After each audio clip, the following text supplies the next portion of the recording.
Bombs away.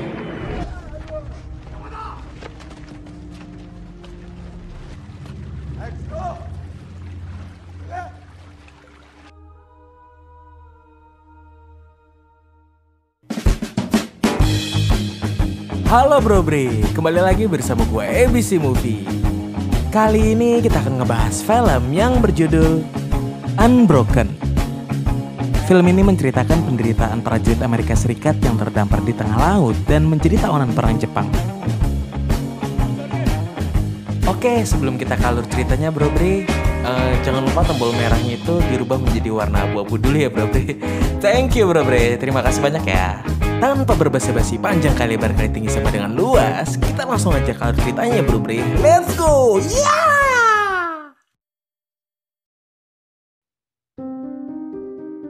Selama bulan April 1943, misi pengoboman terhadap pulau-pulau Jepang dilaksanakan oleh Angkatan Udara Amerika Serikat. Louis Zamperini yang akrab disapa sebagai Zem terbang sebagai kru pengobom dari pesawat B-24 Liberator yang dipiloti oleh Phil dan kopilotnya Hugh. Sebelum memasuki pulau di Jepang, skuadron mereka ditembaki oleh senjata anti pesawat yang menjatuhkan beberapa pesawat pengebom.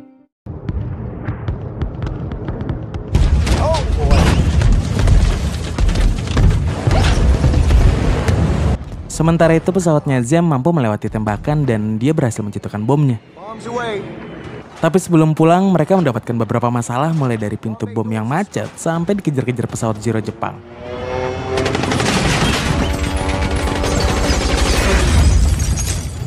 Shot up back there, Phil. We got no hydraulics, but we're still flying. Lalu kita diperlihatkan flashback masa kecil Zem yang lagi dikeplak sama bokapnya karena nggak fokus mendengarkan khotbah dari pendeta. Ascolta, idiota itu. Did not create a battle between them. Terlahir sebagai keturunan Amerika Italia, Zem tumbuh menjadi anak bandel yang suka bolos sekolah buat minum miras sama ngerokok. Dia juga sering berantem dengan anak-anak seusianya yang suka mengolok-oloknya dengan rasisme.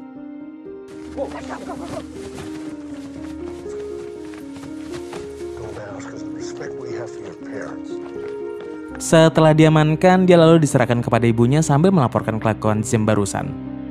Walaupun sudah diberi hukuman sama bokapnya dan melihat ibunya selalu berdoa untuk kebaikannya, tapi kenakalan Zem nggak juga hilang.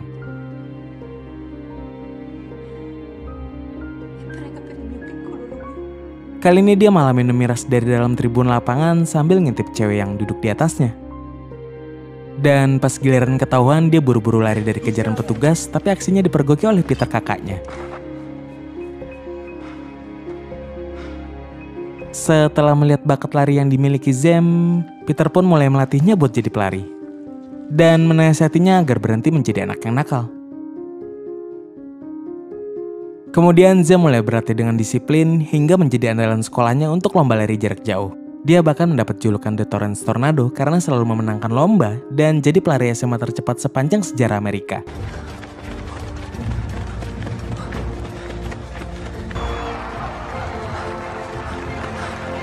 The Torrance Tornado. This kid is on his way to the Olympics. Berkat prestasinya itu, dia dipilih untuk mewakili Amerika berpentas di Olimpiade musim panas 1936 di Berlin, Jerman. Di acara pembukaan Olimpiade, kontingen Amerika berbaris di samping kontingen Jepang, dan Zem sempat menyapa seorang atlet Jepang. Keluarganya mengikuti siaran langsung jalannya lomba melalui radio di mana Zem bertarung di nomor lari 5.000 meter. Sebagai pendatang baru, Zem memulai balapan dengan tercecer di baris belakang. Tapi berkat latihannya selama ini, dia bisa memperbaiki catatannya di putaran terakhir untuk merangsek ke depan, sampai menyalip rekan senegaranya yang lebih senior dan mengakhiri lomba di urutan ke-8, sekaligus memecahkan rekor putaran tercepat. Well, the great Don Lash is not going to be the first American folks. I have not seen that. I have not seen that. The record breaker's on this field. That record's going to hold for a while, let me tell you. Kembali ke tahun 1943, dengan kemampuannya Phil mampu mendaratkan pesawat yang rusak dengan selamat, walaupun berhentinya di ujung landasan. Still too fast.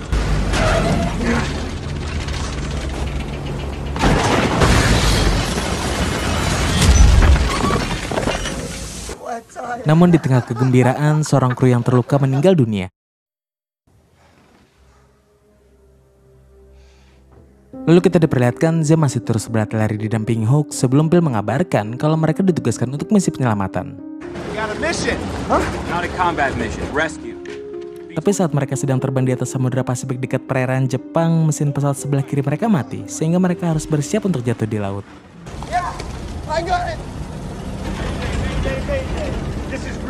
Prepare to crash.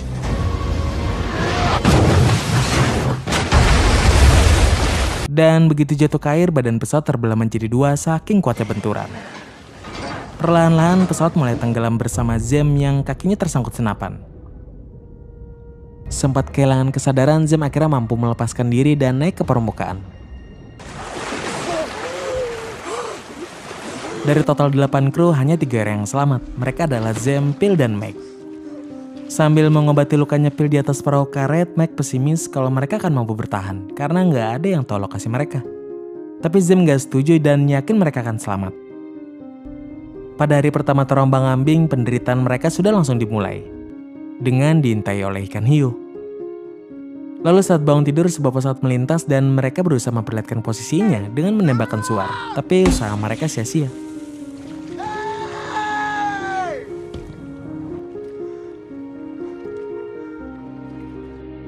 Ditambah lagi mereka ketahuan ngabisin persediaan makanan yang membuat Zem marah.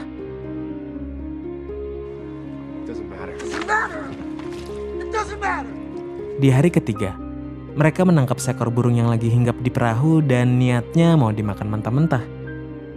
Tapi apa daya, perut mereka nggak menerima dan malah bikin muntah.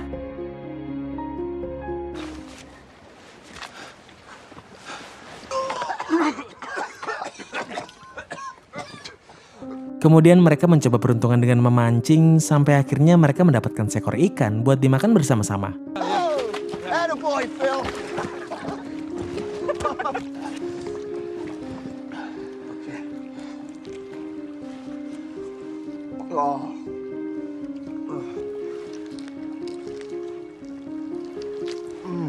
Sambil terus mengobrol supaya pikiran mereka tetap fokus. Lalu pada hari ke-18, cobaan mereka bertambah ketika harus menghadapi badai laut.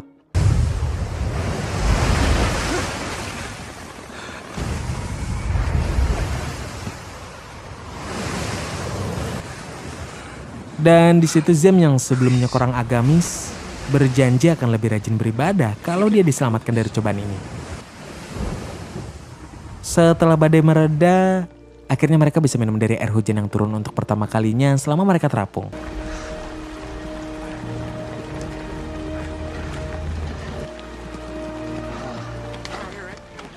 Mereka juga mendapat makanan dari menangkap seekor anak ikan hiu. Pada hari ke-27, mereka kembali menembakkan suara untuk memberitahu pesawat yang sedang lewat, tapi ternyata itu adalah pesawat milik Jepang yang langsung menembaki mereka.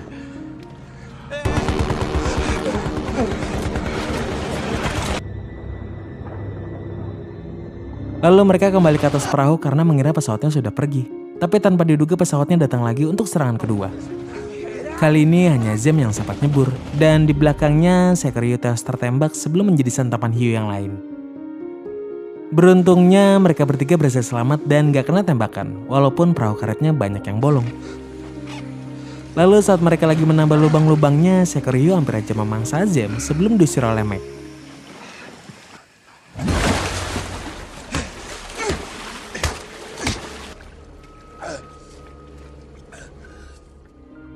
Enam hari kemudian, Meg kehilangan kesadarannya dan omongannya udah mulai ngelantur. Pada akhirnya dia nggak kuat dan meninggal dengan tenang ditemani Phil dan Zem. Oleh kedua temannya, jasad Meg ditenggelamkan ke laut dengan penuh perasaan. Singkat cerita, mereka berdua ditangkap oleh Angkatan Laut Jepang setelah terombang-ambing selama 47 hari dan dipenjarakan di atol Kwajalein. Di dalam selnya, Zem juga melihat prasasti yang ditulis oleh marinir Amerika yang menghuni sel itu sebelumnya. Dan selang beberapa hari dia diinterogasi oleh kolonel Jepang yang tahu kalau Zem adalah seorang atlet olimpiade terkenal dari foto yang dia bawa. Sambil disuruh menggambar peluncur bom Norden, Zem juga diberitahu kalau marinir Amerika yang sebelumnya telah dipenggal semua. Setelah dia selesai, gantian Phil yang diinterogasi, Dan saat di dalam sel dia kembali memandangi tulisan marinir yang dikurung sebelumnya dan menjadi frustasi sendiri. Lalu ketika penjaga datang dia melampiaskannya kepada mereka walau langsung dibentahkan.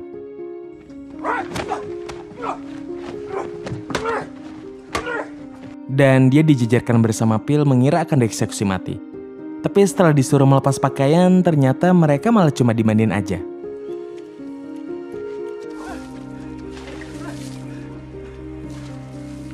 Setelah itu mereka dikirim ke Jepang bersama tawanan perang Amerika lainnya, tapi setibanya di pelabuhan, mereka dipisahkan dan dikirim ke kamp tawanan yang berbeda.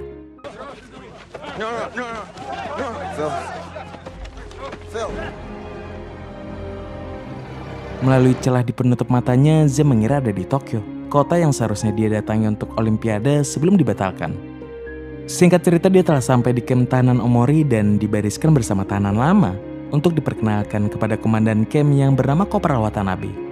Di kesempatan itu, Zem ketahuan sedang menatap Watanabe dan akibatnya dia mendapat pukulan dari Watanabe yang gak suka matanya ditatap langsung oleh tahanan.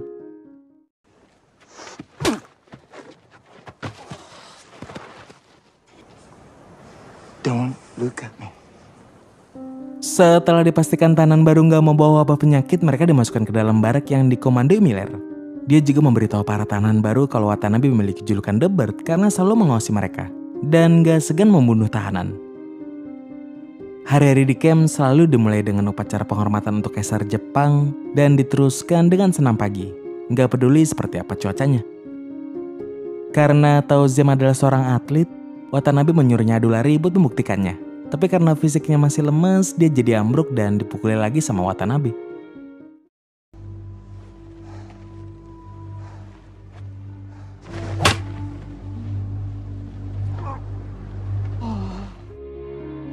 Kemudian saat di barak, Miller memberitahu rekan-rekannya bahwa sekutu sudah memasuki daratan Jepang.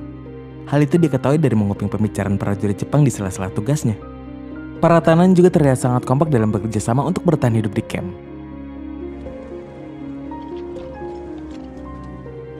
Tapi pergerakan mereka ketahuan sama Watanabe dan komandan barak dihukum cukup keras. You like Saipan?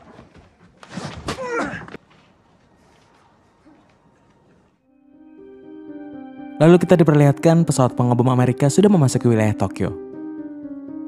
Hal itu membuat marah Watanabe yang melampiaskannya dengan memukuli Zem. Dan dia memberi kesempatan pada Zem buat menyampaikan pesan ke keluarganya melalui siaran radio Jepang karena ternyata pihak Amerika mengira kalau dia sudah mati. Kemudian dia pergi ke kantor penyiaran dan mengabarkan kalau dia masih hidup. Pesannya didengar oleh keluarganya yang menyambutnya dengan sukacita. Tapi saat dia menolak melanjutkan siaran karena skenario yang harus dibaca syarat akan propaganda anti-Amerika, dia pun dikembalikan ke camp. Dan sebagai hukuman, Watanabe menyuruh setiap tahanan untuk meninjunya. Walaupun awalnya para tahanan menolak, tapi akhirnya mereka terpaksa memukul wajah Zem karena Watanabe menyandera Miller. Come on! Hit me!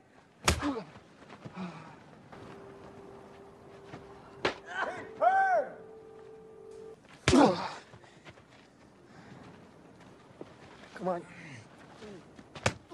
Singkat cerita, para tahanan sedang menggelar pertunjukan opera di tengah musim dingin.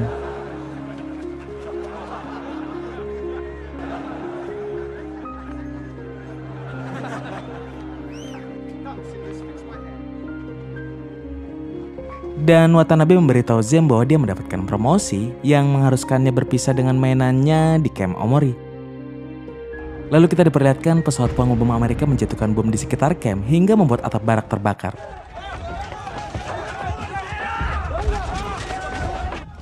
Para tahanan disuruh buat mematikan apinya dan mereka menyaksikan pesawat B-29 memborbader ibu kota Jepang. Down! Get down! Tapi di saat beberapa tahanan menyambutnya dengan gembira, Miller memberitahu rumor yang beredar di prajurit Jepang bahwa kalau Jepang kalah perang, para tahanan akan dieksekusi mati. Karena camp Omori rusak berat, para tahanan akhirnya dipindahkan ke camp lain. Dan saat melintasi jalanan Tokyo, mereka menyaksikan dampak dari pengeboman yang dilakukan Amerika Serikat.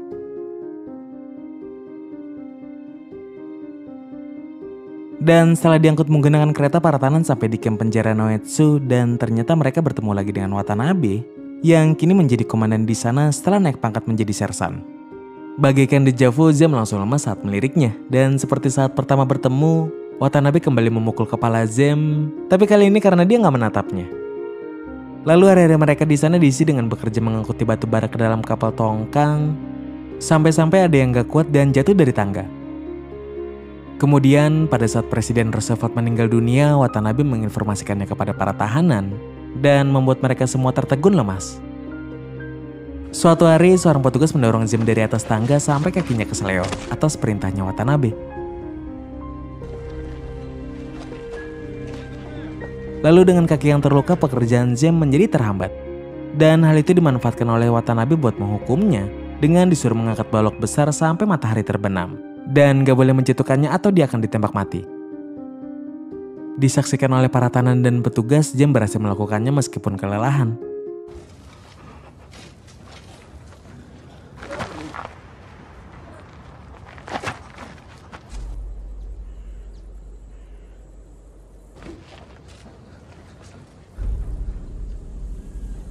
Dan dia juga memprovokasi Watanabe melalui tatapan yang tajam. Seketika Watanabe pun lepas kontrol dan memukuli Zem dengan sangat beringas, sampai dia malu sendiri.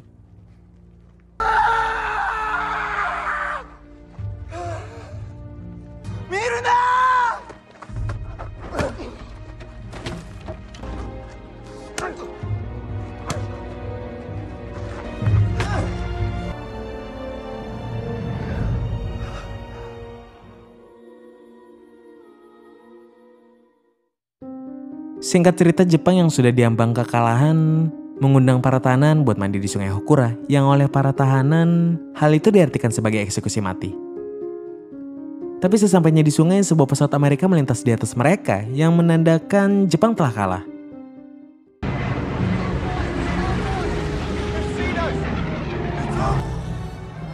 Dan seketika prajurit Jepang gak ada yang berani mengangkat senjata mereka lagi ke arah tahanan yang sedang bereuforia. Gak lama kemudian camp itu pun dikuasai sekutu dan mereka pun terbebas dari penderitaan.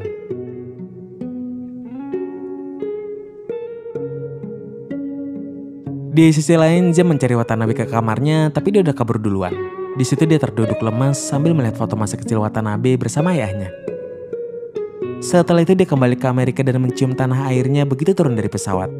Dia disambut oleh wartawan dan keluarganya yang sudah menunggu kepulangannya. Di akhir film kita diperlihatkan gambar Louis Zamperini yang sebenarnya dan kehidupannya setelah perang. Dia menikah dengan Cynthia Applewhite pada tahun 1946. Di tempat lain, Phil juga berhasil selamat dan menikah dengan kekasihnya. Dan mereka masih terus bersahabat setelah perang berakhir. Sedangkan Watanabe baru menampakkan dirinya setelah pihak Amerika Serikat memberinya amnesia penjahat perang sebagai upaya damai dengan Jepang. Kemudian Zem memenuhi janjinya untuk menjadi pelayan Tuhan setelah sembuh dari stres pasca trauma. Dan saat dia berkunjung ke Jepang, dia bertemu dengan para prajurit Jepang yang dulu menyiksanya dan memaafkan mereka. Tapi hanya Watanabe yang menolak menemuinya. Louis Zamperini akhirnya mewujudkan impiannya dan berlari lagi di ajang Olimpiade Jepang di usia 80 tahun.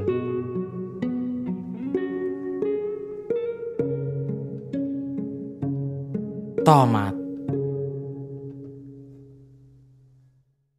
Gimana menurut kalian tentang film ini, bro bre? Menegangkan dan melemaskan ora?